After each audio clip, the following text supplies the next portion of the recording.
foram apresentados dois homens, José e Matias. Todos os dois preenchiam os requisitos, mas só um foi escolhido, no caso Matias, que sorte caiu sobre ele depois de ter orado ao Senhor. O fato de escolher um só para completar o número dos 12 deixou transparecer a ideia de que aquele apostolado primitivo, como foram os 12, fechou esse si sendo intransferível. Na verdade, não encontramos uma sucessão apostólica.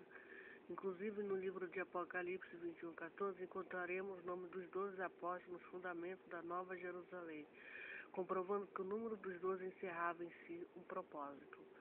Depois temos o caso de Paulo, que ele mesmo chamou de abortivo. 1 Coríntios 15:8, dando a entender que era uma coisa fora do tempo. O número 12 dos apóstolos também deixa transparecer a ideia de judeus e que para evangelizar os gentios, Deus teve que se valer de Paulo, apóstolo fora dos 12. Profetas.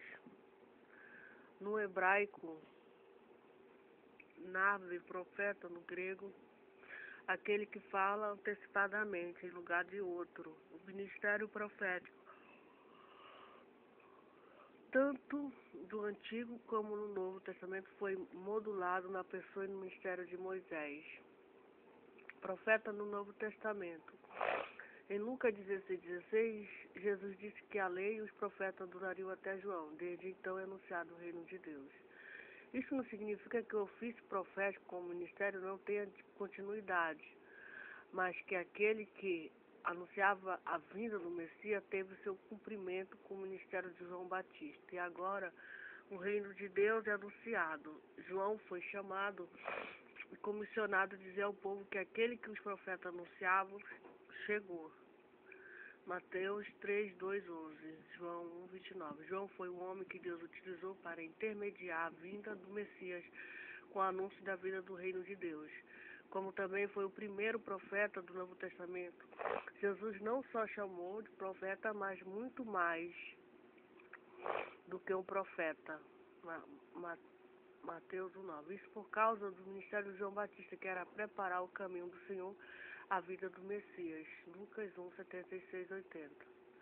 Qual a diferença entre dom de profecia, dom espiritual, ministério profético? Dom. A diferença entre essas duas coisas é muito grande. É tal como um adolescente de 15 anos entrega uma mensagem profética na igreja, e um pastor de 70 anos de idade, com 40 anos de ministério, entregava uma mensagem de ensino bíblico para a igreja. Todas as duas coisas são de Deus, mas cada um é usado de acordo com a sua capacidade. O adolescente que profetizou pode ser chamado de profeta ou que profetiza pelo dom de profecia, mas nunca de ministro. Profetizar pelo dom espiritual, dom de profecia. A pessoa pode profetizar na hora da conversão, de receber o batismo como Espírito Santo. O dom de profecia pode ser buscado. O ministro é chamado de...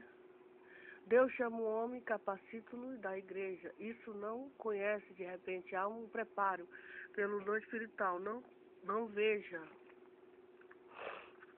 Veja 12:28, 1 Coríntios, o termo que uns pôs Deus na igreja, uns significa que não são muitos menos todos agora. Veja, ele deu uns para outros, diz que não são muitos. Agora volte e olhe um outro termo.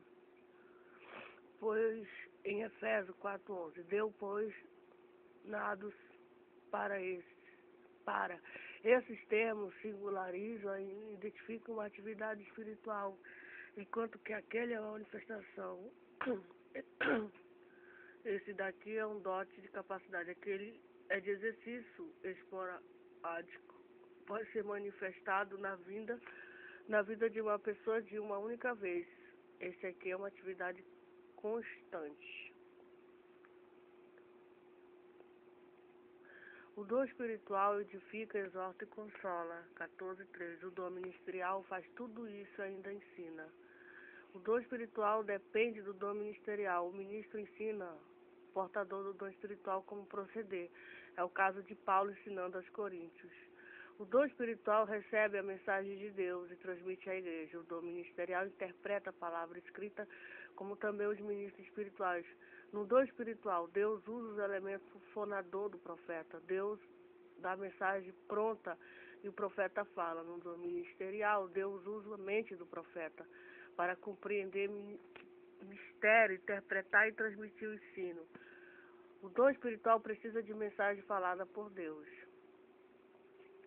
O dom ministerial trabalha com uma mensagem que Deus já falou, a palavra escrita, além de receber mensagens e revelações da parte de Deus. Evangelista. Evangelista significa proclamador de boas novas ou que leva o evangelho. Jesus evangelista. Jesus desenvolveu o ministério evangelístico com muita eficiência. Seu ministério foi predito, Isaías 61:3, Lucas 4:18-19. Jesus foi o pregador de boas novas e do ano aceitável do Senhor. A pregação de Jesus consistia na liberdade, na libertação da alma pela salvação, a libertação do corpo pela cura, como também a libertação do espírito na expulsão dos demônios. Textos que falam da pregação de Jesus acompanham acompanhamento de milagres, poder de atração. O povo para pelo menos tocar nas suas vestes, vinha multidões em busca dele.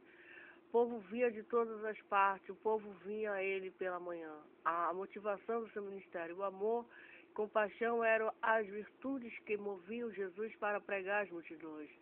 Ele ia pelas cidades e aldeias, pregar o evangelho, falava a uma durante a noite, a outra falava junto ao poço. O dom de evangelista. O termo evangelista se encontra 3 vezes na Bíblia. Filipe evangelista. Ele deu uns para o evangelista, faz a obra do evangelista. Observação, homem, um dom, um trabalho de evangelista. Filipe, o evangelista. Filipe não foi ordenado ao ministério como se faz hoje. Sua promoção foi resultado da perseguição. Isso acrescentou um fervente amor que tinha pelas almas e que levou a pregar em Samaria, logo a Etíope e depois em Azoto. Como Filipe, aprendemos 2 coisas. O evangelista é motivado pelo Espírito Santo, a vocação divina o inspira. 1 Coríntios 9:16. O evangelista, ainda que seja usado por Deus para abrir trabalhos, novas igrejas, não tem por isso o direito de ser julgado independente do ministério. Os apóstolos foram comunicados do trabalho em Samaria, Atos 8:14. Foram enviados para a cidade de Samaria, os apóstolos Pedro e João, para orar pelos irmãos e doutrinar a nova igreja de Samaria. O trabalho de evangelista. O texto de 2 Timóteo 4:5 não diz que Timóteo era um evangelista, porém se faz a obra de evangelista. É claro que Paulo reconhecia que havia esse dom em Timóteo. Essa é a razão das seguintes recomendações. Deve se exercitar, 1 Timóteo 4:14. Exercício ministerial desenvolve a habilidade para fazê-lo melhor. Esta é a regra, 1 Timóteo 4:14 e 18. Deve evitar a negligência, 1 Timóteo 4:14. Um homem negligente não pode ser um bom ministro de Cristo. Se negligenciar a palavra, não pode pregar a palavra de Deus. Se negligenciar a oração, não pode orar pelos enfermos. Se negligenciar o amor, não pode ganhar almas para Cristo. Deve avivar o dom de Deus, 2 Timóteo 1:6. Avivar dá a ideia de fazer aparecer o fogo que está debaixo das cinzas. Somente uma mensagem avivada pode deixar o resultado duradouro nos corações dos homens.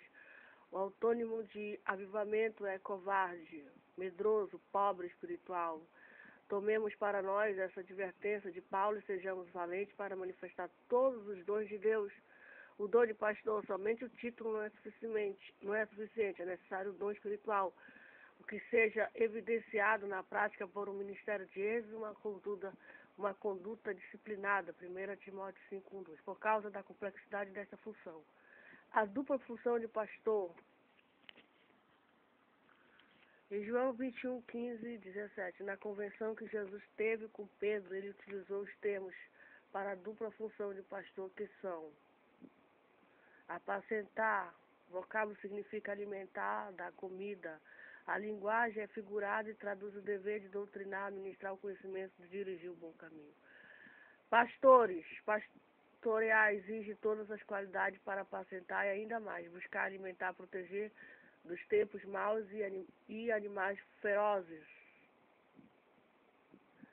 A qualidade de pastor, como parte da função, o pastor tem os seguintes encargos: doutrinar os crentes, apacentar o rebanho de Deus, exercer vigilância com amor, admoestar com amor, cuidar dos necessitados, visitar os enfermos, cumprir o papel de despenseiro. Mestre, há 4 palavras hebraicas e 2 palavras gregas envolvidas neste termo. Mestre é saber. Fazer compreender, ilustra a verdade. Esse verbo ocorre por mais de uma centena de vezes no AT, sempre ligado à ideia de compreensão, conhecimento, etc. De fato, no hebraico, entendimento, sabedoria corresponde a biná. Esse verbo é sempre usado no sentido de ensinar.